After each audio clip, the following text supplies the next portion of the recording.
దేవుని పరిశుద్ధ నామమునకు మహిమ కలుగునుగాక. ప్రియులారా, ప్రభునామన మీ అందరికీ వందనాలు. దేవుని వాక్యము ధ్యానందాము. లూకాసు వార్త 21వ అధ్యాయము 29వ వచనము నుండి. మరియు ఆయన వారితో ఉపమానము చెప్పెను. అంజూరపు వృక్షమును సమస్త వృక్షములను చూడుడి. అవి చిగురించుట చూసి వసంతకాలం అప్పుడే సమీపమాయనని మీ అంతటి మీరు తెలుసుకుందురు గదా. అటువల మీరు ఈ సంగతులు జరుగుట చూచినప్పుడు దేవుని రాజ్యము సమీపమాయనని తెలుసుకొనిడి. ప్రియమైన దేవుని బిడ్డలారా, యేసుక్రీస్తు వారు శరీరధారి ఉన్న దినాలలో ఆయన వాక్యాన్ని బోధిస్తూ ఉండగా శిష్యులు ప్రజలు వింటూ ఉన్నారు. రాకడ గుర్తులను గూర్చి వారు అడిగారు. నాయనా, తిరిగి నువ్వు రాబోతున్నానని వాగ్దానము చేస్తున్నావు గనుక నీ వచ్చేటప్పుడు పరిస్థితులు కాలమానము ఎలా ఉంటుంది, ఎలాగ నీ యొక్క రాకడను గుర్తుపట్టాలి, ఎలాగూ గ్రహించాలని వారు అడిగినప్పుడు ఆయన ఉపమానముతో వారికి బోధిస్తూ ఉన్నాడు. ఇక్కడ చెట్లను గూర్చి ఆయన మాట్లాడుతూ వచ్చారు. అంజూరపు చెట్టు సమస్త వృక్షములు చూడుడి అన్నారు ఆయన.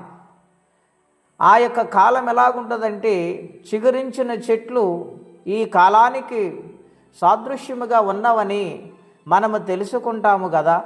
అలాగా నాటి దినాలలో కూడా ఆ యొక్క కాల పరిస్థితులు ఆ విధముగా ఉన్నప్పుడు మీరు తెలుసుకుంటారు అని మాట్లాడుతుంటున్నాడు ఆయన.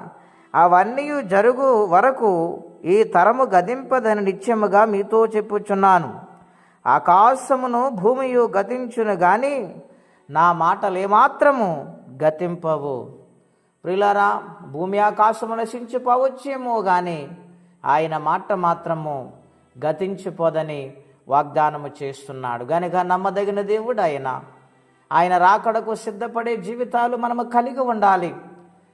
ఏమిటి ఆయన రాకడ గుర్తులు? రాజ్యం మీదకి రాజ్యాలు లెగుస్తున్నాయి, యుద్ధాలు వస్తున్నాయి, భూకంపాలు జరుగుతున్నాయి, కుటుంబాలలో ఒకరికొకరు పొసగక మనశ్శాంతి కరువైపోయి అక్రమం విస్తరిస్తుంది, అనేకులు ప్రేమ సల్లారిపోతూ ఉంది. ప్రియులారా, ఈ అంచె దినాలలో ఉన్నాము గనుక బహు జాగ్రత్త కలిగి దేవుని సన్నిధిలో భక్తి చేయాలని, ఎవరి భక్తి వారు కాపాడుకొని క్రీస్తు రాజ్యము చేరాలని దైవజనుడిగా ప్రేమతో మనము చేస్తూ ఉన్నాను.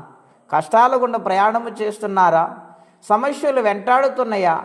ఆరోగ్యాలు బలహీనముగా ఉండి క్షీణిస్తున్నాయేమో? భయపడవద్దు.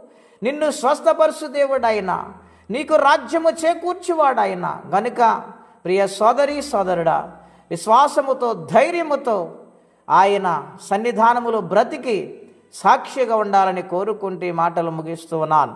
ప్రార్థనండి. అత్యంత కృపగలిగిన దేవా, మహోన్నతమైన మీ నామము కొరకై వందనాలు.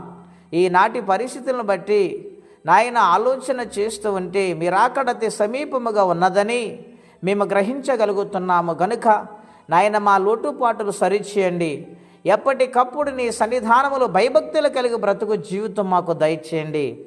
నీ రాజ్యమునకు వారసులుగా మార్చండి. ఎవరి కష్టములో బాధలు ఇబ్బందుల్లో ఉన్నారో వారికి నీ సహాయం పంపించండి. సమస్యలను విడిపించి సమాధానాత్మను అనుగ్రహించమని, మీ రాజ్యానికి వారసులుగా మార్చమని, ఈ దినము దీవెనకరంగా మార్చమని యేసుక్రీస్తు వారి పుణ్యనామములో ప్రార్థించి స్తుతించి ఘనపరిచి వేడుచున్నాము తండ్రి.